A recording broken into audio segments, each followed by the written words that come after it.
Ikinabahala ng marami ang tangpong ito na nangyari pa naman sa gitna ng kalsada.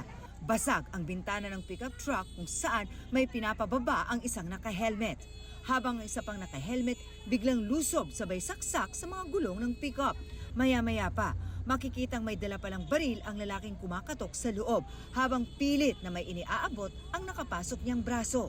Nakaresponde sa lugar ang mga pulis, kaya natigil ang kumusyon at bumaba na ang driver ng pickup.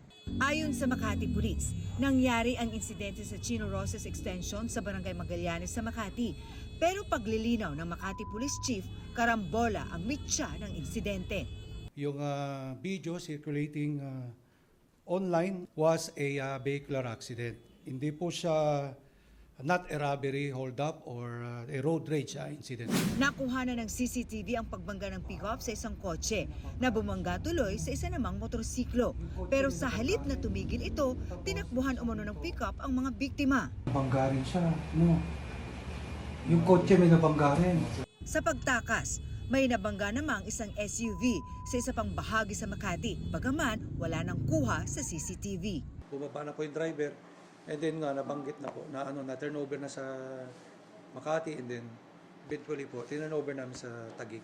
Agad nagsagawa ng backtracking ang Makati Police at natukoy ang lahat ng nasa video, kaya personal na pinuntahan ng hepe ng Makati Police. Lumutang tong isang lalaki, yung nagsaksak ng gulong, which is kamag-anak po na nabangga. Kita naman natin yung susi yung sinasaksak niya yung gulong. Bakit naman siya nanaksak ng gulong? Yung ano po, I think yung galit. Voluntaryo umano itong nagpunta sa mga otoridad at ipinakita pa ang susi na ginamit sa pananaksak ng gulong. Tukoy na rin ng Makati Police ang isa pang nakita sa video na may baril. Isa rin ito sa humabol dahil nabangga rin daw ng nasabing pickup. Nakausap na raw ng mga otoridad ang driver ng pickup. Ang sabi raw nito sa kanila, kaya niya tinakbuhan ang kanyang mga nabangga sa takot na kuyugin siya. Natakot lang daw siya. Nataranta po siya, iniwan niya yung mga nabangga niya. Nagkaroon na raw ng pag-uusap ang mga sangkot sa insidente.